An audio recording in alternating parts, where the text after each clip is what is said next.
Hi, I'm Dustin Abbott. The HEIPI W28 has been my go-to, basically daily use tripod since I reviewed it back in 2023.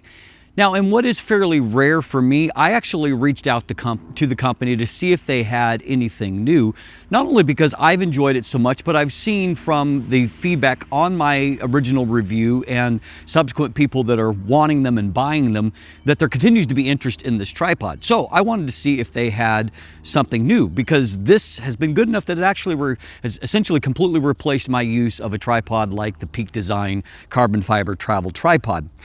So in fact, they do have a new model, but it's really more of an upgraded, updated version of the original W28 in the form of the HEIPI W28S. So today I'm going to do this video in two parts. First part, I'm going to break down what has actually been changed and improved from the original version. And then in the second half of the review, for those of you that have never seen the tripod reviewed, I'm going to go through some of the other details about it. And so the first section will be for those of you that are just looking for the update, and then you can move on. For those of you that want a little bit of a deeper dive into the overall performance, that'll be the second half of the video.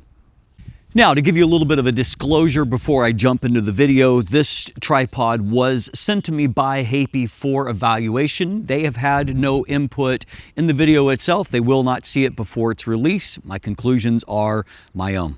Now, when I did my original review, the main thing that I complained about was actually when it came to the leg locks, which I felt at the time they were really quite stiff. There was no ability to adjust them, the actual leverage on them. And so over time using it, I've obviously gotten accustomed to the action on it, and it has loosened up a little bit more. But one of the main things that they have done here is that they have redesigned the leg locks altogether. They have a more ergonomic design that is easier to grasp, easier to hang on to. Now, as you can see, it does add just a tiny bit of bulk to the overall tripod, and as we'll see, it adds just a tiny bit of weight, 30 grams, no big deal.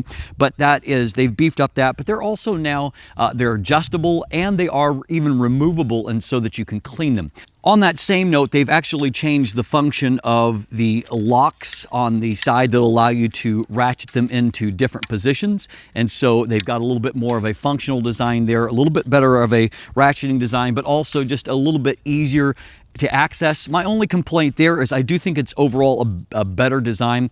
However, this feels like it's a little bit more of a one-handed operation. I can put it with my thumb and grab here. Here, I feel like I have to pull it out here.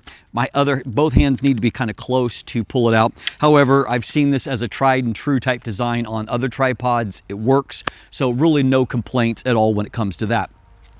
One of the other improvements here, I do like the fact that on the ball head, but then also on the tripod itself, there is a spirit level in both cases. However, the original spirit level that was on the W28, first it's quite small, not all that easy to read. They've moved up to an 18 millimeter. It's probably close to 3 times as big, much easier to see, and thus more useful. And so great to have that functionality upgraded as well. One other complaint that I did have about the original is that I actually love the integrated tabletop tripod design, which is awesome. However, what I have found is that it's a little bit of a clunky operation in attaching and removing it. So they've tightened up the machining here, and so that this is just, it's a better design, and so it comes in and out of there more easily, and it just feels like you're not trying to have to MacGyver it in there to actually make it work, and so definitely an improvement on that front. Now, perhaps less of a big deal for a lot of people, but in specific applications this could be useful. They have expanded the actual spikes that are in the feet. You unscrew those, you can add them on, as you can see here in the photo. They've extended that out to where it is significantly longer, and so that you can get a much better dig into the ground or sand, whatever you're working on, to get a more stable base. And so maybe more of a minor thing, but definitely something that is an improvement if you're looking for that. I will also note that while they haven't necessarily highlighted it, they've changed the design, whereas before they just had these screw-in locks that I actually removed because they got in the way. They've actually got a better design now where these can actually depress. And so I can put, say, for example, a big telephoto lens that has an Arca-compatible foot. I can slide it in there without having to remove these. But if I'm just using a smaller plate and locking it on there with the camera, they're still there and they're still going to provide some function and some security on that. So another small but significant improvement when it comes to that. Another thing that I like here is that we have the option to either have a clicked or declicked panning action here. And so you can actually turn a screw here with an Allen key, and you can set whether or not you want it to be in a clicked or declicked type position. And so when it's declicked, obviously it's just going to smoothly rotate, and it's not going to tell you where those 10-degree marks are. If you have it clicked, it will give you just a little bit of a click action when you actually are hitting those various points. And so just an interesting, I don't think it's necessarily a new design, but it's something that I do like. In the kind of same spirit of the ergonomics of this, they've actually also redesigned the adjustment knob for the ball head here and just given it a little bit more of an ergonomic feel. Again, it's just small tweaks to improve the overall performance of the tripod itself. Now, what's interesting to me that is also a benefit, and it's probably just more of a market force thing, when I did the original review of the W28, it retailed at the time for $549 US. That was right coming off of a Kickstarter where they'd gotten over $1 million in backing because of the really unique and frankly awesome design of this tripod, and I think it was well deserved. However, since that point, the newer version is now available for $429. So $429 versus $549. And so if you're looking at this today, you're getting a better designed tripod for less money. I kind of like that math there. So that gives you a look at the overall improvements. And now if you want to stick around, I'll give you a little bit of a look of the specifications and the design and what makes this tripod so awesome. So to give you a little bit of a closer look at the specifications, the weight of this tripod is 1.38 kilograms. That's just right over 3 pounds. So as I mentioned, that is just 30 grams heavier than the older version, which includes, some of the beefed up improvements. Now they're able to achieve that very lightweight because it is all high-end carbon fiber. And so a very lightweight design, very easy to pack and to bring along. The packed length is 45 centimeters or 17.7 inches. That is a little bit longer than what, for example, the equivalent Peak designs are, but it's because you're getting a much heavier duty ball head as a part of that. The maximum height that you can adjust up to is 152 centimeters. Now, this is an area where originally when I did the review, it was rated at the time at being 150 centimeters, and now they say 152. I adjusted them both up to what I consider to be the maximum height, and they seem to be pretty much the same, and so that doesn't seem to actually be a actual significant difference, but by the numbers, it is able to get you up to 152 centimeters, which is just a hair under 60 inches. And so, as you can see, getting up to a nice, useful height. The minimum height you can get down to is with the main tripod is 22 centimeters or 8.6 inches. However, the cool thing about this design, which is why I use it all the time, is that you also have what they call the sub tripod here. And so instead of just having a single center column, you've got this kind of integrated tabletop style tripod that you can get all the way down, as you can see, to basically just the height of the ball head. And so by the numbers, that is 14.5 centimeters or 5.7 inches.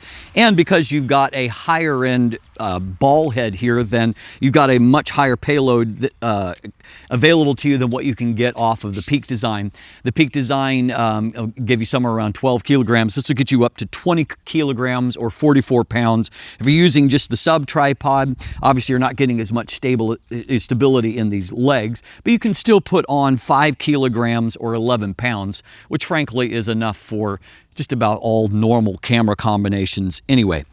The other thing that I love about this design versus the typical just kind of center column design is that you're getting 3 stabilization points on the outside edges as opposed to just something in the middle.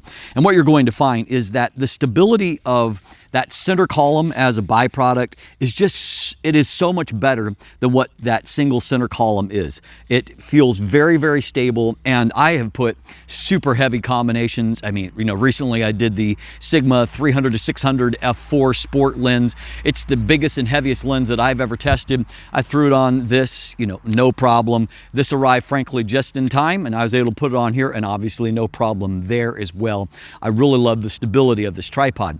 Now, another thing that's really great about this tripod design as opposed to Peak Designs is that Peak Designs, they have a really cool and innovative integrated ball head right here at the top, but you cannot use it if you're actually without extending that center column up a bit. In this case, because you've got a fully independent ball head, you can use it fully without having to raise the center column at all. So I appreciate that. Another one of their really clever features that I use all the time, which is again part of the reason why I've gone to this so much, is that you have an integrated foam clamp that is built right into the top of the ball head. And so it's just fantastic. If I'm going to shoot some B-roll or I'm just going to grab some footage from my phone, I can extend that up, which is awesome. It is ARCA compatible, and I have found it to be very, very versatile in its ARCA compatibility. And so at this point, over a couple of years, I've put tons of lenses, tripod feet on there. I've put, different plates on here, including their own, quick release plates, Peak Designs, others, no problem. And so it has broad compatibility. And so I certainly appreciate that as well. Now, another one of the cool things about their design is that they have on 3 sides, they have got threads here, 1/4-inch threads, where you can add on accessories. For example, like this magic arm accessory that will allow you to have, a secondary camera or a phone that's filming as well. And so it's, adds some versatility when you can accessorize on there and add more function to it. That's appreciated. And then, of course, as opposed to the Peak Design, which did not allow for natural panning. As we've already seen, we've got full panning capabilities here, 360 degree, and so I obviously thoroughly appreciate that. So at the end of the day, you are getting a lot for your money here. It's obvious it's not a cheap tripod, but I can tell you this, having now used 2 years, I can give you the long-term verdict on the original W28. It has held up unbelievably well. I've had 0 problems with slippage in the legs, even with heavy combinations. I've not had to really mess with anything as a part of it. And I certainly have used tripods over the years. I've used lots of them at this point, reviewed many of them. I've had issues with tripods before. I have not had any with this. It remains awesome, which is why I use it all the time. And I'll probably switch to this as my daily use because of those little tweaks that they've made to the W28S. So $429, it's a lot of money, but it is money well spent. If you want a tripod that has the versatility of giving you a tabletop tripod, travel style tripod, and because it is so strong, it can just be your everyday tripod as well. It's able to support any kind of camera related payload that you could throw on there. I completely recommend it because it's the one I use every day. I'm Dustin Abbott, and if you want more information, you can check out the link to either the listing for the tripod. I do have a review summary on my website that you can check out. There are buying links there. As always, thanks for watching. Have a great day, and let the light in.